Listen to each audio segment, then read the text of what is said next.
Hey guys, welcome everyone. कैसे आप सब? बढ़िया बढ़िया होंगे, ऐसी कामना करता हूँ। आज हम फाइनली मार्जिनल कॉस्टिंग को कंप्लीट करने की कोशिश करेंगे। तो अभी हम मेन कॉन्सेप्ट समझ चुके हैं, तो अभी हमें ज़्यादा दिक्कत आएगी नहीं। देखिए, एक कॉन्सेप्ट आता है composite break even point. Composite break even point क्या होता है सर? तो देखिए, अगर जैसे कोई ऐसा है जो दो या दो से ज़्यादा प्रोडक्ट जो साथ में सेल करता है, लाइक जैसे मैं क्या करता हूँ, ये पेन और ये कैलकुलेटर जो है वो साथ में सेल करता हूँ। अब हो सकता है कि मैं दोनों एक एक सेल करूँ, और हो सकता है कि मैं दो कैलकुलेटर और तीन पेन जो है वो साथ में सेल करता हूँ। ऐसा हो सकता है। तो उस केस के अंदर ब्रेक इवन पॉइंट जो है वो कैसे कैलकुलेट करते हैं, देखिएगा, समझिएगा। एक इलस्ट्रेशन समझ आ जाएगा अभी आपको। लाइक मेरे पास दो प्रोडक्ट है, एक है जे और एक है के। क्लियर है? एक जो मेरे पास है प्रोडक्ट जो है वो जे है और एक मेरे पास के है। दोनों की सेल प्राइस दे रखी है 80-50, वेरिएबल कॉस्ट दे रखी है 40 और 30, सेल्स रेशियो दे रखा है 4 और 3, और फिक्स कॉस्ट दे रखा है 6,16,000। ब्रेक इवन पॉइंट का मतलब क्या है? जहाँ कॉन्ट्रीब्यूशन किसके बराबर हो जाए, कॉन्ट्रीब्यूशन किसके बराबर हो जाए, फिक्स कॉस्ट के बराबर हो जाए, वहाँ हम ब्रेक इवन पॉइंट पे पहुँच जाएंगे। ठीक है सर, मतलब हमें क्या करना है, 6,16,000 का कॉन्ट्रीब्यूशन अर्न करना है। 6,16,000 का कॉन्ट्रीब्यूशन अर्न करना है। ठीक है सर।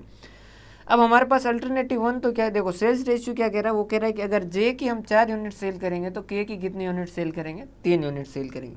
तो देखिए, अल्टरनेटिव वन तो क्या है, हम एक बॉक्स बनाते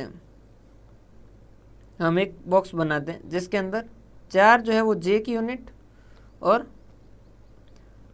3 जो है वो के की यूनिट जो डाल देते हैं। सर ऐसा क्यों? क्योंकि इनका 4 और 3 के रेशियो में बांटना है, मतलब 4 और 3 के रेशियो में सेल होगा। अगर 4 जे की सेल होगी तो 3 के की होगी।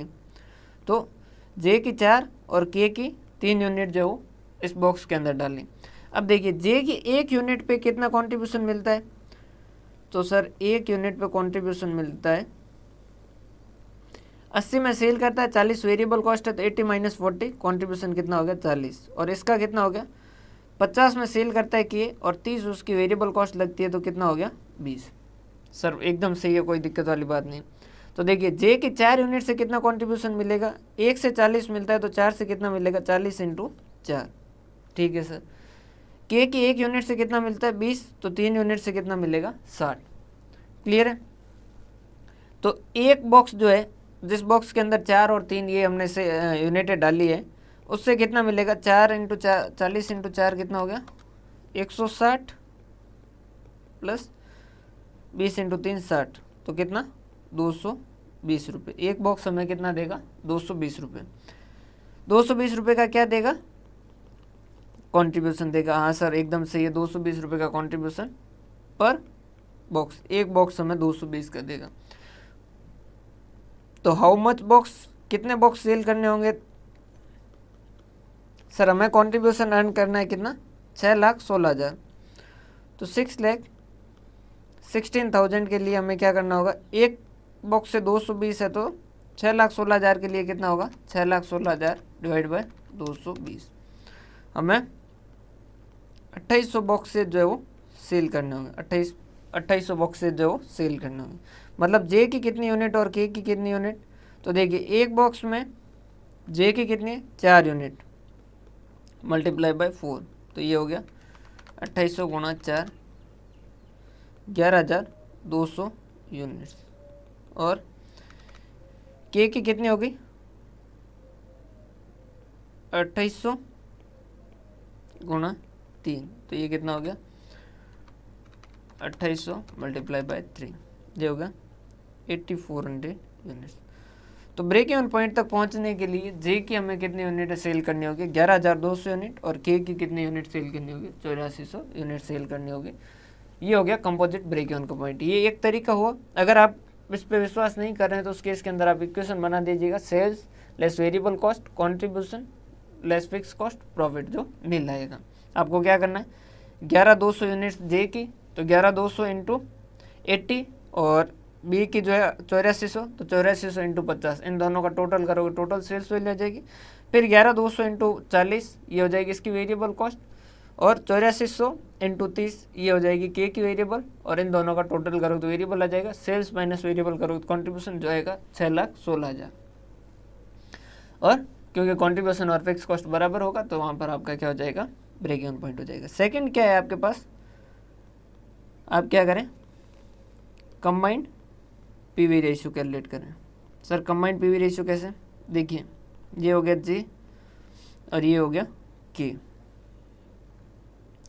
जे की 4 यूनिट और के की 3 यूनिट, सेल प्राइस कितनी होगी, देखिए जे की 1 यूनिट कितने में सेल होती है सर 80 रुपीज़ में, तो 4 यूनिट कितने में होगी, 80 × 4 कितना 320 रुपये, जे कितना देगा 320 रुपये, और के कितना देगा 3 यूनिट है तो 3 यूनिट सेल होगी तो 3 × 50 कितना हो गया 150 रुपये, तो ये हो गया 320 + 150 कितना हो गया 470 रुपये की सेल होगी। ये इसी प्रपोर्शन में, इसी रेशियो के अंदर, इसी अनुपात के अंदर बिकेंगे, तो ये हमें लेना जरूरी हो जाता है। वेरिएबल कॉस्ट 4 यूनिट को बनाने में कितना लगेगा, जे की 1 यूनिट के लिए 40 लगते हैं तो 4 के लिए कितना हो जाएगा 160, जे की 1 यूनिट, के की 1 यूनिट बनाने के लिए 30 रुपये लगते हैं तो 3 यूनिट के लिए कितना हो जाएगा 90 रुपये, कितना हो गया 160 + 90 कितना हो गया 250, तो ये बाकी कितना बचा कॉन्ट्रीब्यूशन 220 रुपये, कॉन्ट्रीब्यूशन कितना हुआ 220 रुपये। अब जो है कंबाइंड पीवी रेशियो कैलकुलेट कर दीजिए, जो कैसे हो जाएगा, combined contribution divided by combined sales value. 220 का कंट्रीब्यूशन होता है 470 पे, 220 का होता है 470 पर, तो 100 पर कितना होगा, ये हो गया आपका पीवी रेशियो 220 / 470 कितना हो गया, ये 0.46808 ऐसा कुछ आ रहा है। हमारी basic equation sales minus variable cost, contribution minus fix cost और प्रॉफिट। प्रॉफिट तो कितना रखना है, नील रखना है, फिक्स कॉस्ट कितनी चाहिए 6,16,000, बस इस इक्वेशन वैल्यू रखनी, तो कंट्रीब्यूशन कितना अर्न करना होगा 6,16,000, 6,16,000 की कंट्रीब्यूशन के लिए हमें सेल कितने की करनी होगी, कंट्रीब्यूशन कितना रहता है 46.808%, तो हम क्या कर देंगे यहाँ पर, कैसे कर देंगे 6,16,000 डिवाइड बाय 46.808%, तो ये हो जाएगा आपका, ये मेमोरी में प्लस कर देता हूँ मैं, तो ये आ रहा है 13,16,000, तो टोटल 13,16,000 की सेल करनी होगी। सर यहाँ से आंसर और यहाँ से आंसर अलग आएगा क्या, नहीं, आंसर दोनों जगह सेम आएगा। कैसे, जे की टोटल सेल्स कितनी होगी 11,200 यूनिट, और 1 यूनिट कितने में होती है 80, और के की यूनिट कितने पे सेल होती है 50, 8400 यूनिट 50 के हिसाब से, तो यहाँ कितना होगा 11,200 × 80, 11,200 × 80 80 से, तो ये हो गया 8,96,000, और यहाँ हो जाएगा 8400 × 50 4,20,000, तो ये कितना हो गया + 8,96,000, ये जो है 13,16,000। ये जो है वो वैल्यू प्राइमरी किस में देगा, पहले किस में देगा यूनिट्स में देगा, और ये पहले किस में देगा वैल्यू में देगा। तो अगर वैल्यू पूछा है तो आप सेकंड वाला अल्टरनेटिव कीजिए, जल्दी पहुँचेंगे, और अगर वह यूनिट्स पूछा है तो आप पहले वाला अल्टरनेटिव कीजिए, जल्दी पहुँच जाएंगे। क्लियर है सर। यहाँ से अगर हमें यूनिट निकालनी हो तो क्या हम वो कैलकुलेट कर सकते हैं क्या, हाँ कर सकते हो, कोई दिक्कत वाली बात नहीं है। कैसे, ये क्या है वैल्यू है 13,16,000 जो है वो क्या है वैल्यू है, तो इनके वैल्यू का रेशियो क्या है, इसकी 320 की सेल होती है तो इसकी 150 की होती है, 4 3 में मत कीजिएगा क्योंकि वो यूनिट का रेशियो है, और ये क्या है वैल्यू है, तो वैल्यू का रेशियो क्या है, अगर जे 320 की सेल करता है तो के 150 की सेल वैल्यू होती है, तो 320 और 150 के रेशियो में बांट दो तो कितना हो गया 13,16,000 गुना 320 कितने में से, टोटल 470 में से, 470 में से 320, देखिए वो सेम है, 470 में से 320 इसका होता है जे का, तो टोटल 13,16,000 में से कितना हो जाएगा, तो 320 भाग 470 इंटू 13,16,000, ये आ गया 8,96,000, 8,96,000। सेम ही आएगा आंसर दोनों में से, जो आपको मेथड पसंद है उस मेथड से आप कर सकते हो। तो ये हो गया आपका कॉम्पोजिट ब्रेक इवन का पॉइंट। उसके बाद में एक बहुत छोटा सा पॉइंट है, BEP P&MOS with opening stock. अगर ओपनिंग स्टॉक दे रखा हो तो उस केस में ब्रेक इवन पॉइंट है जो कैसे कैलकुलेट हो। बस वही बेसिक इक्वेशन ही रखनी है, हमें कोई उसमें चेंज करने की जरूरत नहीं। जैसे 2016 के अंदर सेल प्राइस जो थी वो 20 रुपये थी और वेरिएबल कॉस्ट जो थी वो 10 रुपये थी। फिक्स कॉस्ट जो है वो कितनी, 1 लाख रुपए लगी थी। 2017 में क्या हो गई, ये सेल प्राइस जो हो गई 23 रुपये, वेरिएबल कॉस्ट 15 रुपये और फिक्स कॉस्ट है 1,20,000। 2,000 रुपये की 2000 ओपनिंग स्टॉक पड़ा है, ओपनिंग यूनिट्स पड़ी है। आपसे पूछा गया है कि आप ब्रेक इवन पॉइंट कैलकुलेट कीजिए। तो देखिए, अगर क्वेश्चन साइलेंट होता है, जब क्वेश्चन नहीं बता रहा है, तो हमेशा माना जाता है, चाहे आप कोई भी सब्जेक्ट पढ़ रहे हो, तो फीफो मेथड माना जाता है। फीफो मेथड मतलब जो पहले आया है वो पहले जाएगा, मतलब पहले ओपनिंग स्टॉक सेल होगा, फिर इस साल का प्रोडक्शन सेल होगा। और ये दुनिया की रीत है, जो पहले आया है वो पहले गया है। हाँ सर, बताइए यहाँ पर अभी आप क्या करना है। देखो सर, ब्रेक इवन पॉइंट का मतलब क्या है कि हमें फिक्स्ड कॉस्ट को रिकवर करना है, या और आसान बात कहूँ तो फिक्स कॉस्ट के बराबर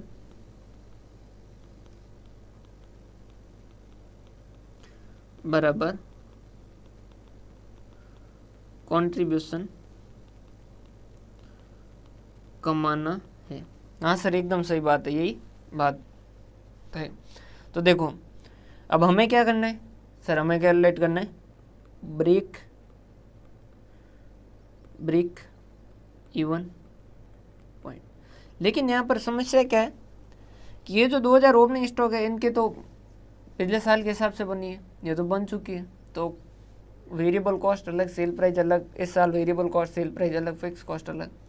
अब आप खुद सोच के देखिएगा, मेरे पास सपोज मैं पेन सेल करता हूँ, मेरे पास ये जो पेन है, कुछ पेन पीछे वाले साल के अंदर बनी हुई है और कुछ मैंने इस साल बनाई। इस साल सपोज सेल प्राइस है जो बढ़ गई, तो क्या मैं पीछे वाले साल में जो पेन बनी है वो पीछे वाले साल की सेल प्राइस पे सेल करूँगा या इस साल की सेल प्राइस? सर जाहिर सी बात है, आप इस साल जो सेल प्राइस है उसके हिसाब से करो। ठीक है, ये बात समझ आई। मेरे पास पीछे वाले साल से कुछ पेनें बनी हुई हैं, उनमें वेरिएबल कॉस्ट कौन सी लगी होगी, इस साल के हिसाब से या पीछे वाले साल के हिसाब से? सर पीछे वाले साल के हिसाब से। और सेल प्राइस कौन से पे सेल होगा, इस साल की सेल प्राइस पे। ठीक है, पीछे वाले साल मेरी फिक्स कॉस्ट कुछ और थी और इस साल मेरी फिक्स कॉस्ट कुछ और है। सर पीछे वाले साल से तो क्या मतलब, वो तो जा चुका, वो पीछे वाले साल रिकवर कर चुके, इस साल तो इस साल का रिकवर करना है। तो देखिए, हमें कितना रिकवर करना है, कॉन्ट्रीब्यूशन टू बी अर्न, कितना हमें कमाना है, टू बी अर्न मतलब कितना कमाना है। तो सर 1,20,000 का कमाना है अगर ब्रेक इवन पॉइंट पे पहुंचना है। तो इस साल हमारी फिक्स कॉस्ट कितनी लगी, 1,20,000, तो 1,20,000 हमें कमाना है अगर हमें ब्रेक इवन पॉइंट पे। हम क्या मान रहे हैं मेथड, फीफो मतलब पहले आया वो पहले जाएगा। तो पहले हम क्या करेंगे, ओपनिंग स्टॉक को सेल करेंगे। तो हम क्या करेंगे, इसमें से लेस कर देंगे contribution from opening stock. Opening stock को सेल करने पे जो कंट्रीब्यूशन होगा वो लेस कर देते, पहले ओपनिंग स्टॉक को सेल करते। देखिए, ओपनिंग स्टॉक सेल कितने पे होगा सर, इस साल की सेल प्राइस पे, कितने पे, 23 रुपये पे। कितने पे सेल होगा, 23 रुपये में सेल होगा, 23 रुपये में। और ये बना कितने में सर, बना है ये 10 रुपये में। बना कितने में, 10 रुपये में। ठीक है सर, 10 रुपये में बन के ये 23 रुपये में सेल होगा। समझिएगा, ये पीछे वाले साल में बना, इस वजह से इस साल की वेरिएबल कॉस्ट हमारे लिए काम की नहीं है, 15 काम की नहीं है। ये पीछे वाले सेल में बना जरूर है, लेकिन सेल इस साल होगा तो सेल प्राइस पीछे वाले काम की नहीं होगी, इस साल की सेल प्राइस काम में आएगी। बस ये बात ही ध्यान रखनी। तो ये जो 2000 यूनिट है ये बनी कितने में, ये जो 2000 यूनिट है ये बनी कितने में, 10 रुपये में। ये 2000 यूनिट बनी कितने में, 10 रुपये में। और सेल कितने में हो रही, 23 रुपये में। तो एक पेन पे कितना रुपए का कॉन्ट्रीब्यूशन हो गया, 13 रुपये का। तो 2000 पेन पे कितना हो जाएगा, 2000 इंटू 13, 26,000। क्या ये बात समझ पा रहे हो क्या? हाँ जी सर समझ गए। ये बनी हुई है 10 रुपये में, सेल हो रही 23 रुपये में, एक पेन 13 रुपये का बचा रही है। तो 2000 ओपनिंग वाली, ये 13 रुपये के हिसाब से 26,000 ये बचा देगी। तो अब हमें कितना और रिकवर करना है, 94,000। ये क्या है, कॉन्ट्रीब्यूशन टू बी अर्न, मतलब कमाना है हमें फ्रॉम करंट ईयर्स प्रोडक्शन, इस साल के प्रोडक्शन से ही कमाना है। ठीक है सर, कमा लेते हैं। अब इस साल जो यूनिटें बनी है वो किसके हिसाब से बनेगी, इस साल की वेरिएबल कॉस्ट के हिसाब से, जो कितनी है 15 रुपये। ठीक है सर, 15 रुपये के हिसाब से सेल कितने पे हो रही है, 23 रुपये, मतलब कितने पे, 7 रुपये का क्या हो रहा है हमें कॉन्ट्रीब्यूशन हो रहा है। तो 94,000 का करना है और एक यूनिट कितना दे रही है, 7। तो 94,000 डिवाइड बाय 7 कितने यूनिट है, 13,428 यूनिट्स जो सेल करने होगी इस साल। अब सुनिएगा, अगर आपसे पूछा गया है ब्रेक इवन पॉइंट बताइए, तो ब्रेक इवन पॉइंट 13,428 नहीं है, ब्रेक इवन पॉइंट कितना है 13,428 प्लस 2,000, ये तो 13,428 तो इस साल वाली और 2,000 ओपनिंग स्टॉक वाली, टोटल हमें 15,428 यूनिट्स जो है वो सेल करनी होगी, तब हम ब्रेक इवन पॉइंट्स पर पहुँचें। बस ध्यान रखने वाला ये है कि ओपनिंग स्टॉक पे वेरिएबल कॉस्ट पिछले वाले साल की लगेगी और सेल प्राइस इस साल की लगेगी। क्लियर। उसके बाद में एक पॉइंट और आता है कॉस्ट इन डिफरेंस पॉइंट का। सर ये क्या है कॉस्ट इन डिफरेंस पॉइंट, देखिए सपोज मेरे पास 2 मशीन है, सपोज मेरे पास 2 मशीन है, मशीन ए और मशीन बी। मशीन ए के अंदर क्या फिक्स कॉस्ट ज़्यादा लगती है, मशीन बी में वेरिएबल कॉस्ट ज़्यादा लगती है। भाई जैसे अपन लेके आते हैं तो ऐसी चीज़ें होती हैं ना, जैसे जो एक गाड़ी है जो क्या है महंगी है लेकिन माइलेज अच्छा दे रही है, एक गाड़ी है जो सस्ती है लेकिन माइलेज ख़राब देती है। अब हम कौन सा गाड़ी को खरीदें, उस केस के अंदर हम क्या करेंगे, कॉस्ट इन डिफरेंस पॉइंट है जो यूज़ करेंगे। देखिएगा कैसे, जैसे ए जो है उसमें फिक्स कॉस्ट लगती है 15,000 और वेरिएबल कॉस्ट लगती है 20,000, और बी जो है उसकी फिक्स कॉस्ट लगती है 20,000 और ये लगती है 15। अब सिचुएशन मान लो अगर ये होती ना कि ये 10,000 और ये 15,000 फिक्स कॉस्ट और ये 10 और 15, उस केस में तो हम ये कोई सेलेक्ट करते हैं क्योंकि यहाँ फिक्स कॉस्ट भी कम है और यहाँ वेरिएबल कॉस्ट भी कम है। लेकिन यहाँ किसको सेलेक्ट करें, पहले फिक्स कॉस्ट कम है और इसकी वेरिएबल कॉस्ट कम है, तो कैसे कैलकुलेट करें, तब हम कैलकुलेट करते हैं cost in difference point. Cost in difference point sir ये क्या होता है कि ऐसी सिचुएशन जहाँ पर चाहे आप ए से ए को खरीदो चाहे बी को खरीदो, आपकी टोटल कॉस्ट जो है वो सेम रहेगी। और वो कैसे होता है, change in fix cost divided by change in variable cost. Sir ये क्या हुआ, देखिए 15,000 से 20,000 मतलब कितना चेंज हुआ, 5,000, और यहाँ पर कितना हुआ 20 से 15 कितना 5। लेकिन पहले ध्यान रखिएगा एक की वेरिएबल कॉस्ट ज़्यादा होनी चाहिए और एक की फिक्स कॉस्ट ज़्यादा होनी चाहिए। अगर दोनों एक ही ज़्यादा है तो उस केस के अंदर जिसकी दोनों कम है उसको सेलेक्ट करेंगे। अब यहाँ पर कन्फ्यूजन है इस वजह से हम कॉस्ट इन डिफरेंस, तो कितना है 1,000 यूनिट। अब इसका मतलब क्या हुआ सर, इसका मतलब ये 1,000 यूनिट अगर आप बनाते हो तो चाहे आप ए खरीदो चाहे बी खरीदो, दोनों ही केस के अंदर सेम ही रहेगा। सर मैं कैसे मान लूँ, चेक कर लो भाई, मैं कब कह रहा हूँ आप मेरी बात मान लीजिए, आप शक्की रहिए और होना चाहिए। जितना आप ज़्यादा इन चीज़ों को खुद से करोगे उतना आपके लिए बेहतर होगा। फिक्स कॉस्ट ए की कितनी लगेगी 1,000 पे, इसकी तो 15,000 है, और बी की कितनी 20,000। 1,000 यूनिट के लिए वेरिएबल कॉस्ट कितनी लगेगी, एक की 20 लगती है तो 1,000 पे कितना 20,000, और एक पे 15 रुपये लगती है तो बी वाली यूनिट मशीन के अंदर कितना लगेगा 15,000। टोटल कितना हो गया 35,000। सर क्लियर है, यहाँ तक कोई दिक्कत नहीं, समझ आ गया।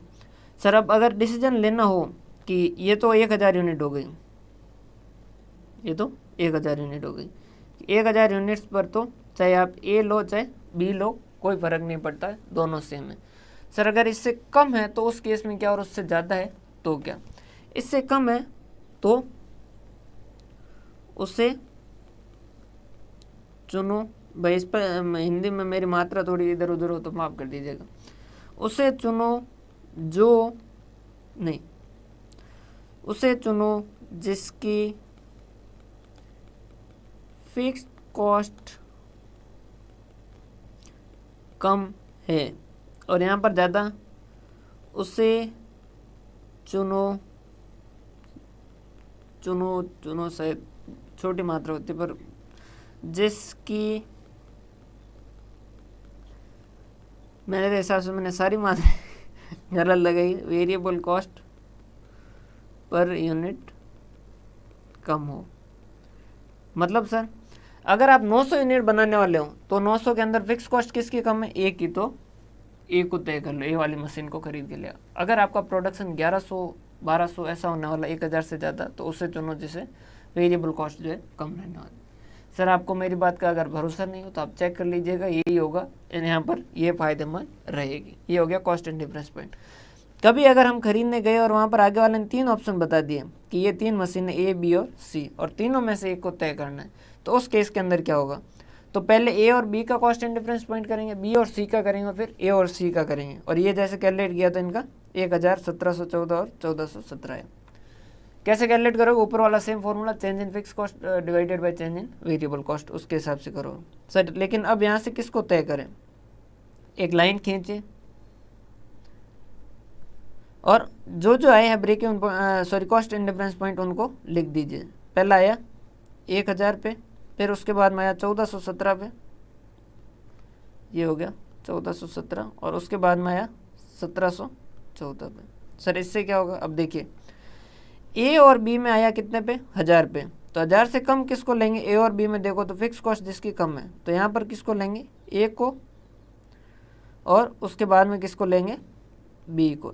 बी की वेरिएबल कॉस्ट कम है, ठीक है सर। बी और सी के अंदर बात करें, ये बी और सी के अंदर बात करें, तो यहाँ पर क्या है? फिक्स कॉस्ट किसकी कम है? बी की कम है, तो 1417 है। 1417 तक तो किसको तय करेंगे? बी को तय करेंगे, ये बी, और उसके बाद में किसको तय करेंगे? सी को तय करेंगे। फिर ए और सी की बात करें अगर, तो ए और सी के अंदर देखिए ये हो गया ए और ये सी। पहले किसकी फिक्स कॉस्ट कम? किसकी? ए की है, तो पहले किसको तय करेंगे? ए को तय करेंगे। कब तक? ए और सी के अंदर बी और सी में 1714 था, एक सेकंड माफ़ कीजिएगा मैंने गलत लिख दिया। बी और सी में कितना है? 1714, तो 1714 तक तो किसको लेंगे? बी और सी में से बी को लेंगे, यहाँ बी, यहाँ बी, यहाँ बी, और 1714 के बाद में सी को। थर्ड वाले केस में देखते हैं, सी और ए के अंदर कितना? 1417 पे, तो 1417 तक यहाँ तक की बात करते हैं। पहले तो किसको करेंगे? जिसकी फिक्स कॉस्ट कम है, तो ए और सी में फिक्स कॉस्ट कम किसकी? ए की है, तो 1417 तक तो ए और उसके बाद में सी और सी। सर ये क्या कर दिया? अब किसको कब तय करेंगे?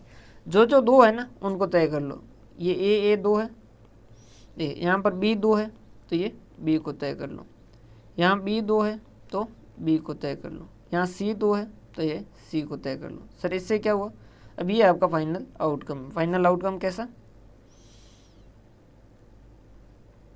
दोनों जगह बी है तो सीधा यहाँ तक पहुँच जाते हैं। और उसके बाद अगर आपका प्रोडक्शन 1000 से कम होने वाला है, ए को तय कर लीजिए।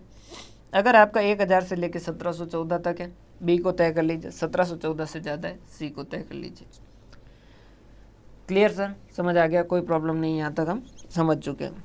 अब हम बात करते हैं लास्ट इसका कॉन्सेप्ट जो है वो है इनकम स्टेटमेंट। उसके बाद में हम थोड़ी सी थ्योरी है वो देखेंगे। सेशन थोड़ा सा लंबा हो सकता है लेकिन होगा तो होगा। इनकम स्टेटमेंट वाला पूरा कॉन्सेप्ट आपको तब समझ आएगा जब आप ओवरहेड चैप्टर को पढ़ चुके होंगे। लेकिन क्योंकि मार्जिनल में दे रखा है इस वजह से मार्जिनल की क्वेश्चन करते वक्त आपको समस्या ना आए उस हिसाब से मैं अभी बता रहा हूँ। और ओवरहेड के अंदर मैं इसको एक बार आपसे वापस बताऊँ। पहले सेशन में हमने देखा था कि एब्जॉर्प्शन कॉस्टिंग और मार्जिनल कॉस्टिंग, जिसमें हमने एग्जांपल लिया था ए और बी का, उसके अंदर हमने क्या कहा था कि ए जो है वो क्या करता था, एब्जॉर्प्शन कॉस्टिंग वाला फिक्स कॉस्ट और वेरिएबल कॉस्ट दोनों को अपनी कॉस्ट ऑफ प्रोडक्शन में जोड़ता था। और बी जो है वो क्या करता था, सिर्फ वेरिएबल कॉस्ट को अपनी कॉस्ट ऑफ प्रोडक्शन में जोड़ता था। हाँ जी सर ऐसा कहा था। और उसके हिसाब से वो 8 रुपये में सेल कर रहा था और ये वो फिर भी मुनाफा कमा रहा था। क्लियर है? अब उसी से रिलेटेड ये कॉन्सेप्ट है। उससे रिलेटेड कैसा कॉन्सेप्ट है? अब वो कहता है कि क्योंकि एब्जॉर्प्शन कॉस्टिंग के अंदर फिक्स कॉस्ट और वेरिएबल दोनों को मानते हैं, इस वजह से इन्वेंट्री का वैल्यूएशन भी दोनों के हिसाब से होगा। इस वजह से क्लोजिंग स्टॉक की वैल्यू यहाँ पर और मार्जिनल के अंदर सिर्फ वेरिएबल कॉस्ट को कंसिडर करके क्लोजिंग स्टॉक का वैल्यूएशन कैलकुलेट किया गया है। इस वजह से मार्जिनल में दोनों में क्लोजिंग स्टॉक का वैल्यूएशन अलग होगा, उस वजह से दोनों के अगले साल का ओपनिंग का वैल्यूएशन भी अलग होगा, उस वजह से दोनों का प्रॉफिट जो है वो भी अलग होगा। तो कैसा होगा स्टेटमेंट देखिए, सेल्स दोनों में क्या होगी, सेम होगी, कोई चेंज नहीं होगा, ये यहाँ पर दोनों जगह सेम होगा। प्रोडक्शन कॉस्ट के अंदर देखो, ये डायरेक्ट मटेरियल कॉस्ट को एब्जॉर्प्शन लेगा, मार्जिनल भी लेगा, डायरेक्ट जो है ये क्या फिक्स है। डायरेक्ट लेबर कॉस्ट को वेरिएबल है, डायरेक्ट मटेरियल जो वेरिएबल, और ये भी वेरिएबल है, दोनों कंसिडर करेंगे। वेरिएबल मैन्युफैक्चरिंग ओवरहेड ये कंसिडर करेगा, ये भी कंसिडर करेगा।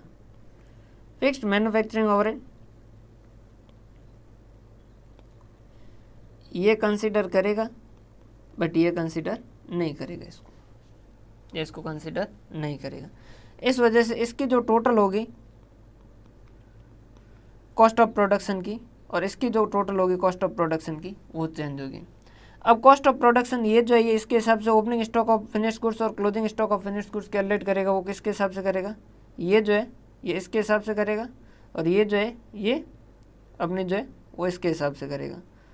समझ पा रहे हो? जैसे यहाँ पर जैसे आया 3 लाख और यहाँ पर आया 250, तो ये क्या कहेगा, सपोज टोटल 30,000 यूनिट बनी, तो ये क्या कहेगा कि भाई 3 लाख रुपए के अंदर मेरी 30,000 यूनिट बनी, लास्ट 5,000 जो है क्लोजिंग स्टॉक होती है, 5,000 का वैल्यूएशन ऐसे करें। और वो क्या कहेगा मार्जिनल वाला कि मेरी 2,50,000 के अंदर 30,000 यूनिट बनी, तो मेरे 50,000 का वैल्यूएशन ये होगा। और इसी हिसाब से वो 6 रुपये में मान रहा था प्रोडक्शन और 8 रुपये में सेल कर रहा था। तो यहाँ पर इनका चेंज आएगा, फिर ये जो चेंज है वो कंटिन्यू रहेगा। इस वजह से इनका ये ओपनिंग स्टॉक और क्लोजिंग स्टॉक जो है यहाँ पर जो अमाउंट जो है वो चेंज आएगा, और इसकी वजह से इनका कॉस्ट ऑफ गुड्स सोल्ड जो है वो भी चेंज आएगा, और दोनों का cost of goods sold change आएगा। इसके बाद में अंडर एब्जॉर्प्शन और ओवर एब्जॉर्प्शन, ये क्या होता है सर, अंडर एब्जॉर्प्शन और ओवर एब्जॉर्प्शन। देखो एब्जॉर्प्शन कॉस्टिंग के अंदर ओवरहेड जो है वो, यहाँ पर तो हम क्या कहते थे, मार्जिनल के अंदर तो हम सिर्फ वेरिएबल कॉस्ट को ही अपना मानते हैं, कॉस्ट की प्रोडक्शन की कॉस्ट मानते हैं। तो वेरिएबल कॉस्ट जो होती है वो तो क्या होती है, जैसे 1 यूनिट के लिए 3 रुपये का प्लास्टिक, तो वो पहले खरीदना पड़ेगा, तो पहले ही पता चल जाता है। फिक्स का टोटल हमें पता नहीं चलता है, जैसे इलेक्ट्रिसिटी बिल और ये सारे फिक्स के अंदर आते हैं।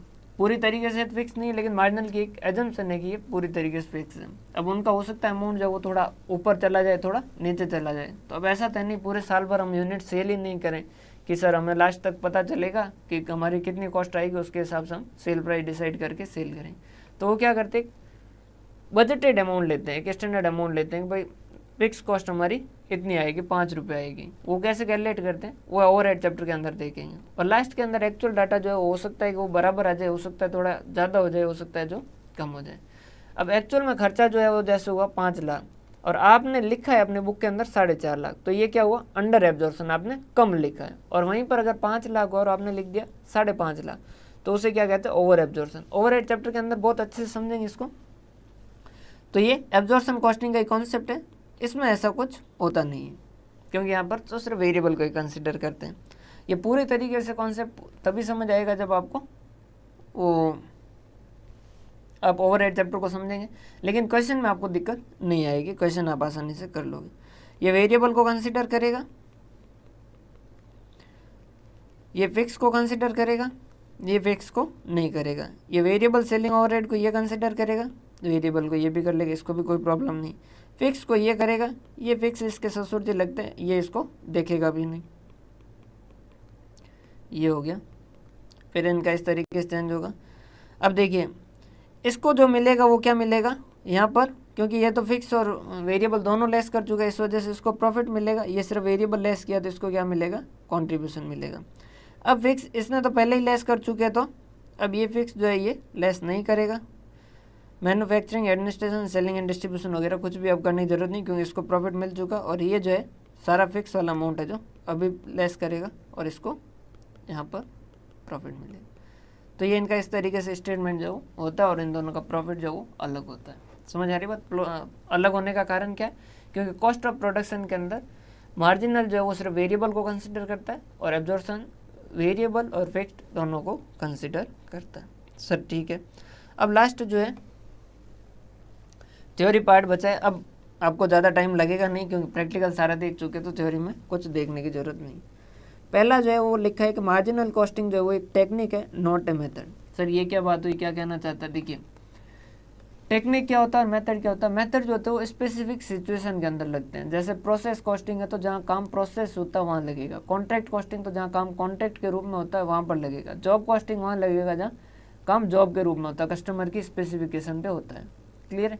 तो यहाँ पर क्या होता है, मेथड जो होते हैं वो पर्टिकुलर सिचुएशन में लगते हैं, लेकिन टेक्निक जो है वो क्या होती है, हर जगह लगती है। टेक्निक जो है वो क्या होती है, हर जगह लगती है। लाइक जैसे टेक्निक कैसे,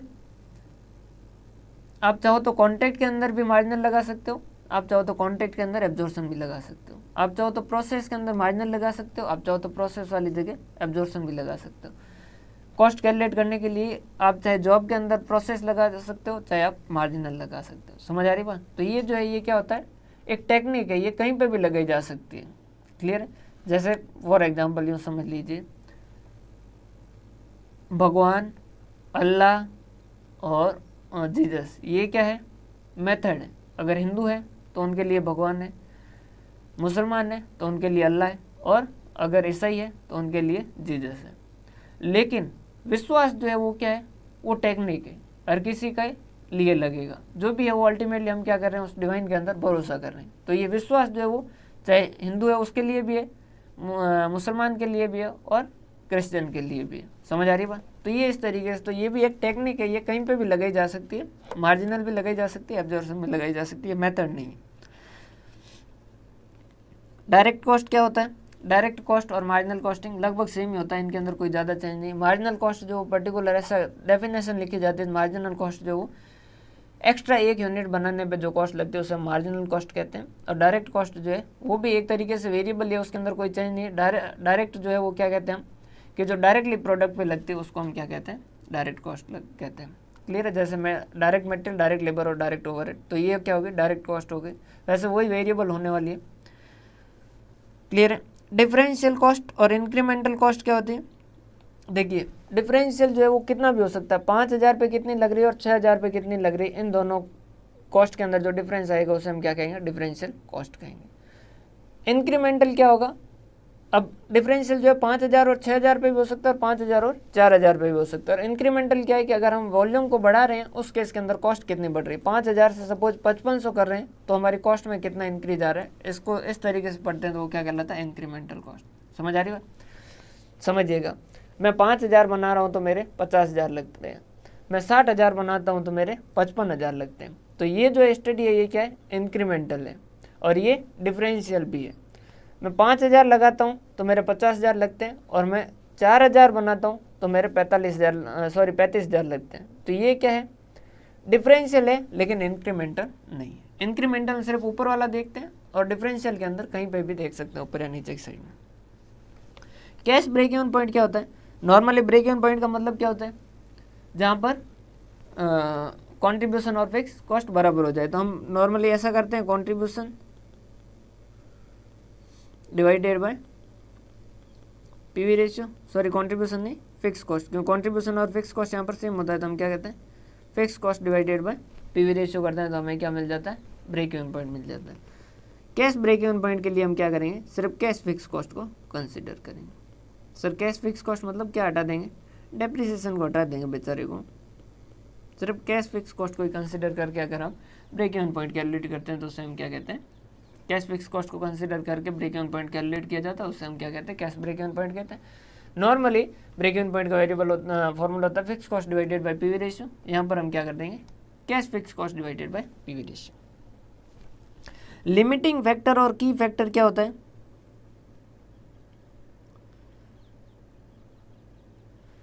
जो हमें रोकता है। सर मतलब रोकता है कैसा, लाइक जैसे मैं पढ़ना चाहता हूँ लेकिन मैं जॉब कर रहा हूँ, तो ये जॉब मेरे लिए क्या है, तो जॉब कर रहा हूँ तो मेरा 6-7 घंटे सपोज उसमें चला जाता है, तो टाइम मेरे लिए क्या हो जाएगा, की फैक्टर, कि मेरे पास टाइम जो कम बचता है, ये मेरे लिए क्या हो गया, की फैक्टर। वैसा जैसे मैं कुछ यूनिट प्रोड्यूस करता हूँ और जो यूनिट प्रोड्यूस करता हूँ उसके अंदर क्या सिचुएशन है, सिचुएशन ऐसी है भाई साहब की मटेरियल जो है वो अवेलेबल नहीं है। बहुत सारी ऐसी चीज़ें होती है जिसका मटेरियल आसानी से अवेलेबल नहीं होता है, जैसे आप कस्टम वगैरह में देखे होंगे कोटा का सिस्टम होता है जिसके अंदर क्या होता है कोटा लगा होता है, उससे एक्स्ट्रा यूनिट्स जो आप परचेज नहीं कर सकते। क्लियर? तो ऐसा कुछ है, या फिर रॉ मटेरियल की अवेलेबिलिटी नहीं है, जैसे कुछ ऐसा है जो जिसके ऊपर गवर्नमेंट ने रेस्ट्रिक्शन लगा रखे हैं या जो अवेलेबल नहीं है, तो उस केस के अंदर क्या हो जाएगा, रॉ मटेरियल जो आपके लिए क्या हो जाएगा, की फैक्टर हो जाएगा, लिमिटिंग फैक्टर हो जाएगा। तो आप क्या करोगे, उसका एक्स्ट्रा ध्यान दोगे ताकि उसका जितना अच्छे से यूज कर सकते हो उतना अच्छे से यूज करने की कोशिश करो। या हो सकता है जैसे इंडिया के अंदर लेबर बहुत ज़्यादा अवेलेबल है, वहीं पर अमेरिका में देखोगे तो वहाँ लेबर कम अवेलेबल है, जनता कम है, तो वहाँ पर लेबर जो वो क्या हो सकता है, लिमिटिंग फैक्टर हो सकता है। इंडिया में यहीं पर देखेंगे तो लोगों के पास पैसा नहीं है, तो कैपिटल जो है वो क्या हो सकता है, लिमिटिंग फैक्टर हो सकता है। क्लियर है? तो लिमिटिंग फैक्टर मतलब क्या, जो हमें रोकता है, जो हमारे लिए अवेलेबल नहीं है, तो उसे हम क्या कहते हैं, की फैक्टर या limiting factor. Method of break even analysis, break even point को हम कैसे एनालिसिस कर सकते हैं, एल्जेब्रिक तरीका है। एल्जेब्रिक तरीका कैसा, जो हमने लास्ट में जो समरी बनाई थी ना, ये ABCDEFG कॉलम बना के किया था, वो सारा क्या है, जो फॉर्मूले वगैरह से करते हैं वो एल्जेब्रिक मैथमेटिक्स है। और ग्राफ देखा था, उसे हम क्या कहते हैं, ग्राफिकल। ये दो मेथड होते हैं। ग्राफ के अंदर BEP चार्ट बनता है, BEP चार्ट मतलब जिसमें ब्रेक इवन पॉइंट शो होता है। कंट्रीब्यूशन BEP चार्ट, जिसमें कंट्रीब्यूशन और BEP दोनों शो होते हैं, मतलब कि जैसे ये हो गई टोटल कॉस्ट की और ये हो गई सेल्स की, और ये BEP। तो ये हो गया BEP चार्ट, और ये साथ में बताया है इसका कि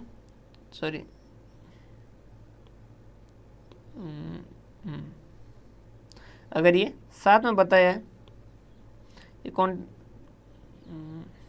वेरिएबल कॉस्ट वाली लाइन चाहिए, ये होगी वेरिएबल कॉस्ट वाली लाइन।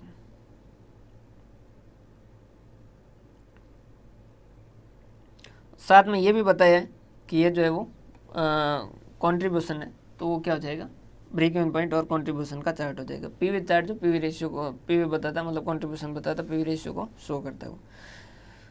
एंगल ऑफ इंसिडेंस वगैरह आपने देख रखा है। CVP एनालिसिस क्या होता है, कॉस्ट, वॉल्यूम और प्रॉफिट का एनालिसिस, कि अगर वॉल्यूम बढ़ाते हैं, अगर प्रोडक्शन बढ़ाते हैं तो कॉस्ट कितनी बढ़ेगी, प्रॉफिट कितना बढ़ेगा, जो नॉर्मली हम करते हैं उससे हम क्या कहते हैं, CVP एनालिसिस। इसके अंदर जो भी पढ़ा है वो लगभग ऐसे CVP एनालिसिस का ही हिस्सा था। एजम्पशन ऑफ मार्जिनल कॉस्टिंग, ये थोड़ा सा ध्यान समझिएगा, ये प्योर थ्योरी है। मार्जिनल कॉस्टिंग ये चीज़ें मान के चलता है, इसने जब ये चैप्टर बनाई, ये थ्योरी बनी है, तो ये इन्होंने ये मान के चले क्या, कि change in revenue and cost due to change in production and sales. वो कह रहा है कि अगर रेवेन्यू में चेंज होगा, मतलब कि सेल बढ़ेगी या कम होगी, तो वो किसकी वजह से होगा, हमें एक्स्ट्रा यूनिट सेल करने की वजह से होगा, यूं ही अननेसेसरी नहीं मिलेगा। और अगर हमारी एक्स्ट्रा कॉस्ट लगेगी तो वो तभी लगेगी जब हमें प्रोडक्शन करेंगे। अगर हम कुछ भी एक्स्ट्रा प्रोडक्शन नहीं करते हैं तो हमारी कॉस्ट के अंदर कोई चेंज नहीं आएगा। जैसे मैं 10,000 यूनिट बना रहा हूँ और आगे वाले साल में भी 10,000 बनाऊंगा, तो मेरी जो पीछे वाले साल में जो कॉस्ट लगी थी वो सेम टू सेम लगेगी। अगर मैं 10,000 की जगह 11,000 करूँगा तो ही मेरी कॉस्ट है जो इंक्रीज होगी। समझ आ रही बात? यही कॉन्सेप्ट अल्टीमेटली वो छुपे हुए तरीके से वेरिएबल कॉस्ट के बारे में बात कर रहे हैं। और वो कह रहा है कि सेल प्राइस जो है वो पर यूनिट सेम रहेगी, मतलब कि अगर आपने सेल इंक्रीज नहीं की है, यूनिट सेल ज़्यादा नहीं की, 10,000 पीछे वाले साल की, 10,000 इस साल सेल किए, तो आपकी रेवेन्यू टोटल वही रहेगा। अगर यूनिटें ज़्यादा सेल करोगे तो ये आपका टोटल रेवेन्यू जो इंक्रीज होगा। टोटल कॉस्ट को दो हिस्सों में बांट सकते हैं, वेरिएबल कॉस्ट और फिक्स कॉस्ट। इसने बताया बिहेवियर ऑफ टोटल कॉस्ट जो है वो क्या होता है, total cost, behaviour of total cost and total revenue. ये क्या है, मतलब लीनियर है। मतलब क्या, देखिए आपने ग्राफ के अंदर देखा था, क्या देखा था, ये जो टोटल कॉस्ट की लाइन जो थी वो ऐसी जा रही थी, टोटल कॉस्ट की लाइन जो वो ऐसी जा रही थी और सेल्स की लाइन ऐसी जा रही थी। तो जो सीधी चले उसको क्या कहते हैं, लीनियर। तो इनका कैसा रहता है, लीनियर बिहेवियर रहता है, ये सीधी चलती है।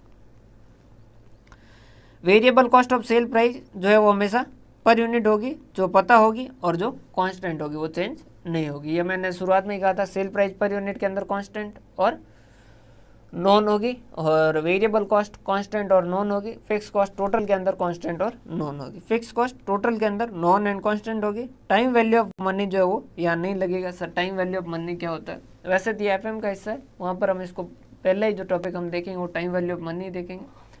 बेसिक बता देता हूँ, जैसे आज के पैसे की कीमत और कल के पैसे की कीमत अलग अलग है। जैसे मेरे पास आज 100 रुपये है और 1 साल बाद में भी 100 रुपये है, तो उस केस के अंदर आज के 100 रुपये और 1 साल के बाद के 100 रुपये में फ़र्क है। सर क्या फ़र्क है? नोट तो वही है। देखिए आज के 100 रुपये में जो चीज़ मिलने वाली है वो 1 साल बाद में उन्हीं 100 रुपये में नहीं मिलेगी। रीज़न क्या है? क्योंकि अगर आपने वो जेब में रखे 100, तो आप बेवकूफ़ हो सकते हैं, बाकी वाले नहीं हो सकते। बाकी वालों ने क्या किया होगा? ब्याज पे लगा दिया होगा। 10% भी ब्याज अगर नॉर्मल मिलता है तो ये 100 का उनका कितना हो गया होगा? 110। और आपका 100 है, तो उसके इसके अंदर आपके जो वैल्यू है उसकी क्या हो जाएगी? कमी हो जाएगी।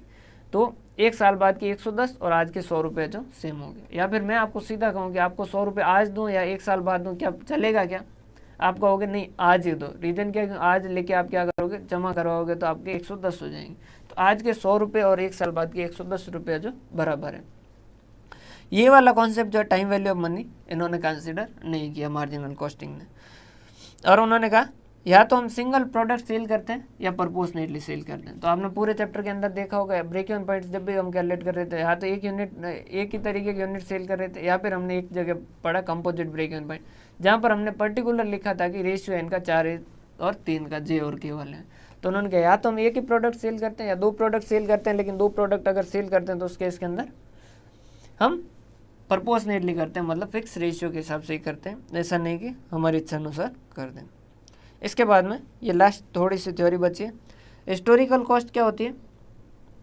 ऐसी कॉस्ट जो पास्ट में लग चुकी है, पहले लग चुकी है। जैसे मैंने ये कैलकुलेटर आज से 3 साल पहले 500 रुपये में ख़रीदा, तो ये क्या है? जो पहले लग चुकी है उसे हम क्या कहते हैं? हिस्ट्री, इतिहास। इतिहास से मतलब पुराना। तो वैसा क्या हिस्टोरिकल जो पहले लग चुकी है। ये इररिलेवेंट कैसे? आज अगर मुझे ये कैलकुलेटर किसी को सेल करना है तो मैंने 5 साल पहले कितने में सेल परचेज किया, उससे कोई फ़र्क पड़ेगा क्या? नहीं। वो क्या देखेगा? आज ये यूजेबल है या नहीं है, आज इसकी मार्केट के अंदर कितनी वैल्यू है, वो चीज़ें देखेगा। क्या ये ऐसा देखेगा 5 साल इसकी पहले वैल्यू क्या थी? अगर मैं ये आपको कैलकुलेटर आज आपको सेल करने पर कहूँ कि ये खरीद लीजिए, तो क्या आप मुझसे ये पूछेंगे कि 5 साल पहले आपने कितने में ख़रीदा था? नहीं, अब उसका कोई रिलेवेंस बचा नहीं है।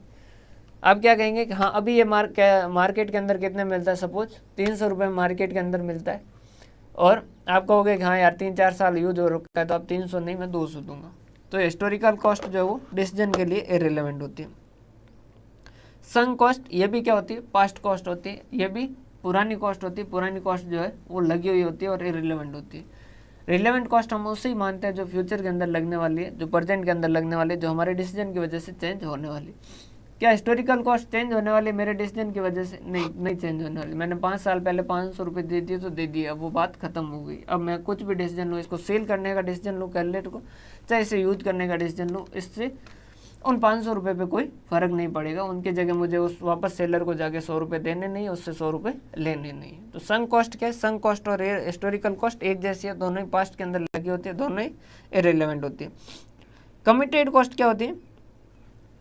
ऐसी कॉस्ट जिसका हमने, यार आज के टाइम में कमिटमेंट वर्ड को तो कौन नहीं जानता, ये कमिटेड है वो कमिटेड है, वैसा कमिटमेंट कॉस्ट मतलब कि हमने कमिटमेंट कर चुके हैं। जैसे मैंने आपके साथ कांटेक्ट कर लिया था कि मैं आपसे 5000 यूनिट जो है वो खरीदूंगा, और मैंने कांटेक्ट कर दिया कि मैं किसी भी हालत में इसे कैंसिल नहीं कर सकता, क्योंकि मैंने कमिटमेंट कर दिया है। तो अब ये तो फिक्स हो गया। अब मैं कुछ भी डिसीजन लूँ, अब आपसे वो यूनिट आपको कहूँ कि वहीं जला दो या फिर मेरे पास मत भेजो, कुछ भी कहो, मुझे तो पैसा देना है, मतलब देना है। तो ये कमिटेड भी क्या हो जाता है? इररिलेवेंट कॉस्ट हो जाती है। तो कमिटमेंट कॉस्ट कैसी होती है? जो हमने पहले से कमिटमेंट कर रखा है, ये भी इररिलेवेंट कॉस्ट होती है। इनके बारे में एक बार थोड़ा पढ़ लीजिएगा। अपॉर्चुनिटी कॉस्ट क्या होता है? अपॉर्चुनिटी कॉस्ट मतलब ऐसी कॉस्ट, या फिर इसको यूँ लिख दीजिए, सेकेंड बेस्ट अल्टरनेटिव। भाई सीए बनने के बाद जैसे या तो मैं क्या करूं? प्रैक्टिस करूं, या मैं क्या करूं? टीचिंग में जाऊं, या मैं जॉब में जाऊं। अब तीनों तो मैं कर नहीं सकता, तो मैं क्या करूंगा? एक काम करूंगा। लाइक मैं जॉब में गया तो मुझे प्रैक्टिस और ये चीज़ें जो प्रैक्टिस और टीचिंग जो वो छोड़ना होगा। तो ये जो छोड़ रहा हूँ उससे मैं क्या कहता हूँ, अपॉर्चुनिटी कॉस्ट, और इसको यहाँ पर कंसिडर किया जाता है डिसीजन के अंदर। समझिएगा कंसिडर क्यों किया जाता है। लाइक मैंने तय किया कि मैं टीचिंग में ही जाऊँगा, मैंने तय कर लिया मैं टीचिंग में जाऊँगा, मैं पढ़ाने में जाऊँगा। जॉब में मैं जाता तो सपोज मेरे को 1 लाख रुपीज़ पर मंथ मिलते हैं, 1 लाख रुपीज़ पर मंथ मिलते हैं। और अगर मैं प्रैक्टिस में जाता तो मुझे मान लीजिए 1,20,000 पर मंथ मिलते हैं, मान लीजिए, ठीक है। तो मैं टीचिंग में जाऊंगा तो क्या मैं देखूंगा नहीं कि यार मैं कितना छोड़ के आया हूँ, मैं ज़रूर देखूंगा। क्या मैं ये कहूँगा 1 लाख छोड़ के आया, नहीं, मैं कहूँगा मैं 1,20,000 छोड़ के आया प्रैक्टिस वाले। तो मैं चाहूँगा कि टीचिंग के अंदर 1,20 से मैं ज़्यादा अर्न करूँ। समझ आ रही बात। तो ये जो है ये क्या कहलाता है, अपॉर्चुनिटी कॉस्ट, और इसको हम क्या करेंगे डिसीजन के अंदर कंसिडर करेंगे, क्योंकि ये हम छोड़ के आ रहे हैं तो हम चाहेंगे कि इतना तो हम कमाएं। तो ये हमारे लिए क्या हो जाती है, हमारे डिसीजन में रिलेवेंट कॉस्ट हो जाती है। समझ पा रहे बात। इसको हम हमारे डिसीजन के अंदर क्या करेंगे, कंसिडर करेंगे। ये होती है आपकी opportunity cost. Second, best alternative. समझ आ रही बात। ये ना करते तो क्या करते, उससे क्या लगता मिलता, वो चीज़ें देखते थे। लाइक मेरा घर जो है वो मैं या तो किराए पे चढ़ा दूँ या मैं उसमें बिजनेस करूँ। अगर मैं किराए पे चढ़ाता हूँ मुझे साल के 1 लाख रुपए मिलते हैं, तो क्या मैं उस स्थिति में बिजनेस करना पसंद करूँगा जहाँ मेरा साल भर का प्रॉफिट है जो 90,000 होने वाला है? नहीं, मैं बिजनेस उसी केस में करना शुरू करूँगा या चाहूँगा जिसमें मेरा मुनाफा जो है वो 1 लाख से ज़्यादा हो। इसका मतलब क्या हुआ, मैं मेरे डिसीजन लेते वक्त कि मैं बिजनेस करूँ या नहीं करूँ, ये 1 लाख रुपये कंसिडर कर रहा हूँ क्या? हाँ, ज़रूर कर रहा हूँ। तो ये मेरे लिए रिलेवेंट कॉस्ट हो जाती है। समझ आ रही बात। नोशनल और इम्प्यूटेड कॉस्ट, नोशनल और इम्प्यूटेड कॉस्ट ये रिलेवेंट कॉस्ट होती है। इम्प्यूटेड कॉस्ट जो है वो ये अपॉर्चुनिटी कॉस्ट के जैसे, इसको एक बार पढ़ लीजिए। Notional cost are relevant for the decision making only if company is actually foregoing benefit by employing its resources to alternative course of action. For example, notional interest on internally generated fund is treated as relevant. देखिए 2 चीज़ें होती है, एक imputed होती है, साथ ही बता देता हूँ ताकि आपको समझ आ जाए। एक होता है इम्प्यूटेड, इसको और भी कहते हैं इम्प्लिसिट, और एक होता है एक्सप्लिसिट और आउट ऑफ पॉकेट। ये जो होती है ये कैसी होती है, शेख चिल्ली जैसी। शेख चिल्ली सर कैसा, मतलब काल्पनिक होती है। काल्पनिक कैसे, जैसे मैं अगर मेरा पैसा, ये अपॉर्चुनिटी के जैसा ही लगेगा आपको कॉन्सेप्ट, समझिएगा।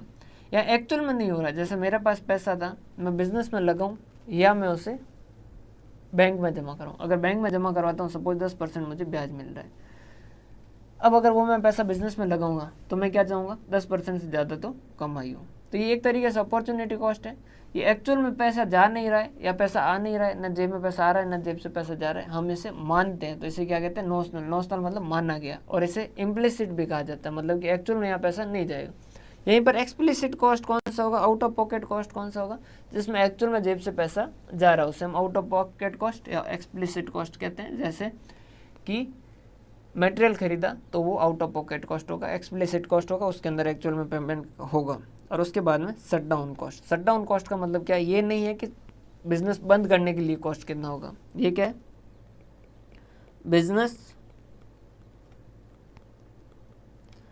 बंद करने पर भी लगने वाली कॉस्ट, कि ये वो कॉस्ट है जो मैं बिजनेस बंद कर दूं तो भी चलेगा। जैसे क्या हुआ, मेरा धंधा जो है वो आम का है, मेरा धंधा जो है वो आम का, मैं आम का जूस बनाता हूँ गर्मी में और सेल करता हूँ, अच्छा खासा बढ़िया धंधा है। अब ज़्यादा कहाँ होते हैं, जैसे गुजरात के अंदर होते हैं, और मैं मान लो गुजरात का हूँ, तो मैं गुजरात से जैसे भीनमाल में आता हूँ गर्मियों के सीज़न के अंदर, मार्च मिड में आता हूँ और जुलाई में वापस चला जाता हूँ।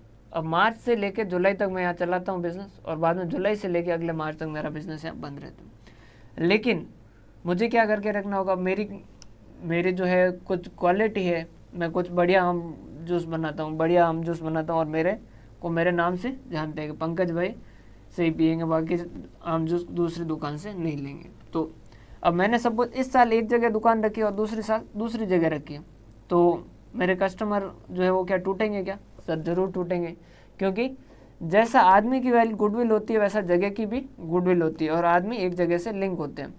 तो मैं क्या चाहता हूँ कि मैं जब अगले वाले साल आऊँ तो वापस क्या करूँ, बिज़नेस यहीं पर करूँ।